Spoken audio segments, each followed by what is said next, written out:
Hi everyone, I'm Teacher Andre from chrisamericos.com, where we help you level up and show the world the best version of yourself. Welcome to today's comprehensive video on English conditionals. If you ever found yourself in a tricky situation, trying to understand and use if, would, and could, then this lesson is perfect for you. By the end of this video, you will not only master the art of conditionals, but you will learn how to craft sentences like Shakespeare on a good day. We will start by breaking down the different conditionals, including zero, first, second, third, and mixed conditionals. Additionally, we will explore various ways to use these conditionals, such as expressing wishes, regrets, and hypothetical situations. You'll learn how to use these structures to communicate accurately and effectively in English. So get ready to unlock your English potential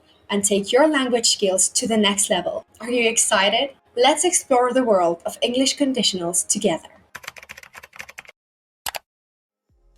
Let's start by discovering the true concept of conditionals. In grammar, a conditional is a sentence that expresses a hypothetical situation or a possibility. It is used to talk about events and their possible outcomes. And it is a fundamental tool in everyday communication. Think about the following situation. You are planning a picnic.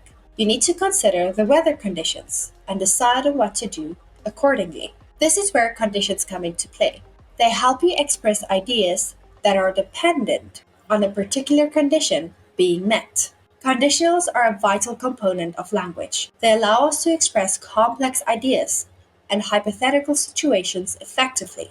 By learning more about conditionals, you'll be able to communicate more clearly and precisely in different contexts. There are four main types of conditionals. Let's start off with the zero conditionals. Think of it as the superhero of general truths and scientific facts. Zero conditionals are pretty straightforward. The formula is also very simple. If, present simple, comma, present simple. If you heat water, it boils. This is the formula for facts. It describes general truths, scientific facts, or situations that always happen under certain conditions. Let's look at a few examples. If you heat ice, it melts. If it rains, the ground gets wet. Next up, we have the first conditional. This is our go-to for real and possible future situations. The magic formula, if, present simple, will, and the base form of the verb. If it rains tomorrow, I will stay at home. The first conditional is practical, simple, and extremely useful for your everyday planning. Let's look at a few examples. If she studies hard, she will pass the exam. If you call me, I will answer. Moving on to the dreamer of the group, the second conditional. The second conditional is all about hypotheticals and imaginations. If I won the lottery, I would buy a mansion. And as you might have noticed, the formula is just as dreamy. If, past simple, could, would, or might, and the base form of the verb. The second conditional is your creative space, where dreams and hypothetical situations can come alive. It expresses an unreal or unlikely condition in the present or future. Let's look at a few examples. If she had more time, she would join the club.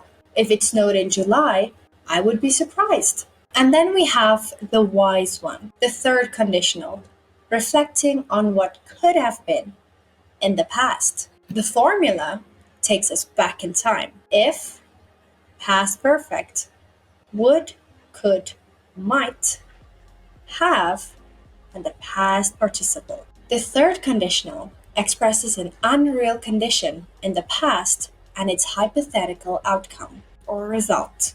Let's look at a few examples. If I had known you were coming, I would have baked a cake. If they had studied harder, they would have passed the test.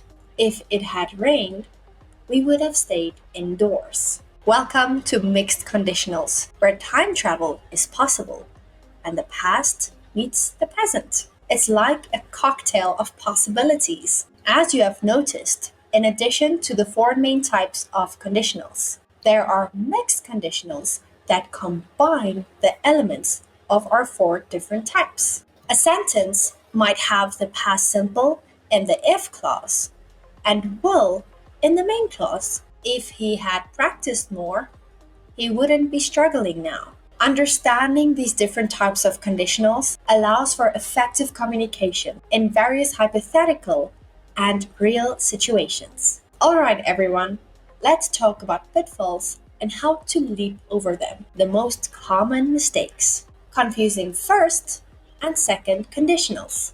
Many people use the second conditional, past simple and would, when talking about a real and possible condition in the present or future. When we express real or possible conditions in the present or future, we should be using the first conditional, present simple, and will. If it rained tomorrow, I would stay at home. Notice the mistake? If it rains tomorrow, I will stay at home. That sounds better. Misusing will in the if clause. Many people make the mistake of including will in the if clause, which is actually reserved for the main clause. When using the if clause, use the base form of the verb and keep will in the main clause. If it will rain tomorrow, we will cancel the picnic. Let's correct that. If it rains tomorrow, we will cancel the picnic. Incorrect use of the past perfect in the if clause. Many times we make the mistake of using the past perfect in the if clause without a corresponding result in the main clause. We can correct this mistake by ensuring that the main clause reflects a hypothetical result using would have or a similar structure. If she had known, she would buy the tickets. Not quite what we're looking for. If she had known, she would have bought the tickets. Confusing zero conditional with first conditional. A big mistake we often make is using the zero conditional, present simple, and present simple incorrectly for hypothetical or future situations. Remember to reserve the zero conditional for general truths or facts. If it rains, I will take an umbrella. Almost, but not quite. If it rains, I take an umbrella. The best tip to avoid any common mistakes is to practice, and practice more. And the more we use these conditionals, the easier they will become. Are you ready to test your newfound knowledge? Let's have some fun practice. Identify whether each sentence is a zero, first, second, or third conditional. If you mix red and blue, you get purple. If you guessed zero conditional, you would be correct. If I won the lottery, I would travel the world.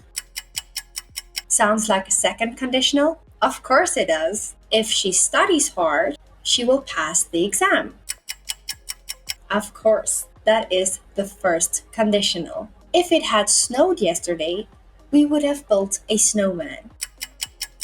Easy answer, the third conditional. If the sun sets, it gets dark. That sounds like a fact to me. Of course, the zero conditional. Our journey together has been an exhilarating one. We have explored different time periods, imagined grand ideas, and tackled the complexities of English conditionals. Throughout our journey, you have gained valuable tools that will help you unlock your true potential, communicate with confidence, and perhaps even make a positive change in the world around you. With your newfound knowledge, you are now equipped to pursue your wildest dreams and overcome any obstacle that may come your way. I am honored to have been part of your journey and wish you all the best in your future endeavors. Thanks for watching this video. Make sure you press like, press subscribe, and leave a comment below, and I'll see you in our next video. If you want to learn more, go to our website, chrisamericas.com. I'll see you again. Bye, everyone.